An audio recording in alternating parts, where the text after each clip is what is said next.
Alright, so this video was requested. Someone asked me to make a video on how you become profitable trading order flow and auction market theory. So basically, most importantly, is that volume and time never lie. So obviously using order flows, you're gonna have levels, you're gonna have area of interest, you're gonna have a shelf, you're gonna have a poor high, whatever, poor low that you're watching. And once you understand all the concepts, it's really not like I would argue that learning ICT is even bigger of a wormhole because they just start throwing bullshit and have these bullshit concepts that don't actually work. But volume and time never lie. So once you have a level, it's more of just waiting to see a reaction, whether acceptance or rejection. So if we're looking at RTH, it's kind of a shitty TPO, but if we're looking at RTH, you can see we've just been stuck in a range the last 2 weeks almost. And obviously you can see this on a candlestick chart, but we have been ranging very heavy here at the highs. We're very close to all-time highs on both assets. So we're somewhat bullish. I mean, we have been bullish since that 4,800 low or whatever. The market is historically bullish, but in terms of order flow, we get these levels, we get, clean excess that can show us that, a low is put in. Realistically, everything that you see on a TPO, you're going to see on a 1-minute chart or a 500 volume chart because time is fractal. So all of these little candlesticks, everyone that likes to gamble and put heavy leverage on and hope that they get their, 10 points their direction, they're also trading these TPO profiles. But today, if we go to ES, I had levels from last week that I pulled from the VP. I had 6,003 and 6,004. So if we're looking at a candlestick chart,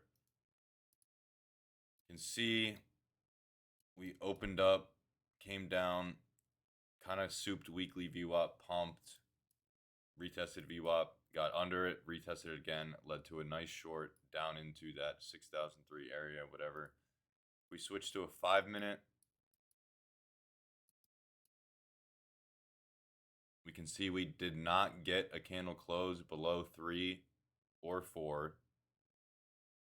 And the candles that came down and tested this low resulted in a delta flip from negative to positive. So that's kind of like the whole name of the wick sauce thing is literally just a level getting quote unquote turtle souped, or not, I shouldn't say turtle soup, but basically wick rejection. So unable to close above or below a level is a great confluence to enter. If anyone who has the premium my server, you can go and look at my weekly recap for the levels that I've been doing for a couple months now.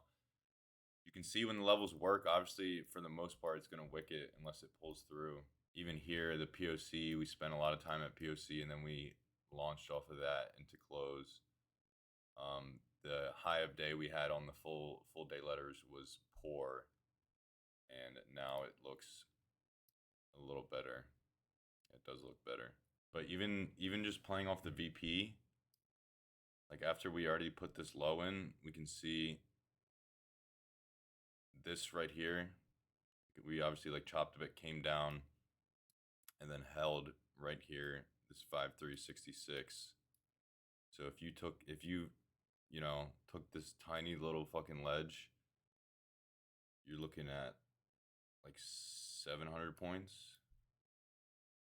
already in what, a month, 2 months maybe, 700 points. But obviously it works both ways. It works, to the highs as well. Like right here at this high, we rejected this low volume pocket like almost perfectly. Like you could just call this like a node or whatever, LVN, super low volume when you're looking at kind of like an all-time VP. But it's more like identifying, are we in long-term balance? Are we chasing long-term balance? And then whether we accept or reject any of those areas. So this is what I was talking about. If we look at like a split, which I usually actually don't use a lot anymore, but you can see we've really been ranging, especially the last 2 weeks. We've had a couple like false breakouts to the downside. Even here, this got bought up. So it's a little more difficult, but still it's the same principles. So obviously, importantly, you're going to want to have like somewhat of a higher time frame outlook, whether it's weekly, monthly. So you can see last month I said we were looking at this. I said 5,800 looks like a magnet. As long as we hold 650, we're going to expand up. So obviously we came down, tested 5,650, and obviously since then we've just been going up, and we're already at like 6,000s, almost 6,100. So obviously there's many ways once you have a level that you can play off of it. Obviously it's important that you kind of find levels yourself, throw them on the chart, see what it works, what doesn't, why, if it gets railed through, why it doesn't work, or if it's just that price was so bullish that it wanted to rail through. But for example, here I charted like a little shelf.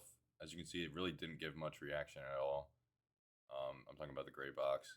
But this is an area where, for example, this day, you can look to take a long just based off breaking above the shelf. I mean, obviously we have above pivot, LVN holding, whatever this was, a POC or HVN holding. You can play the levels as support and resistance, and then if we break through a level, you can look to play continuation. So I think this is a better example. So we have a pivot, we have an LVN. So if you missed, and we also have a VP level at the low, but if you miss the initial entry, you can still look to play the move, given that the buyers aren't going to give it up right away. So you can take this 6,008 break, target your 10 points. Obviously, in this case, it ran way higher than 10 points, but obviously you don't want to get caught in this chop. So you would have just been sitting pretty, taking like your 20 points. So if you took it at like 28, you longed maybe at the LVN or right around it, you have a level. You know that this whole area is open space, and then we come right back up. And then obviously when it comes to execution, there's a lot of things that I'm looking at. I'm looking at a delta footprint. I'm looking at the DOM. You want to have really good confluence. You want to see where we are on the session volume, so like the DOM or just a session VP. You want to look for like a delta flip or even strong delta if you're playing a continuation.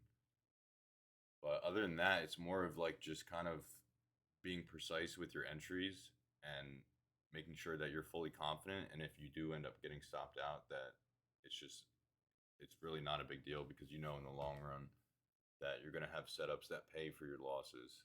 So it's more of like, taking 3 trades a day. If you're on a 50K, you have like a $300 daily loss limit, and you respect that.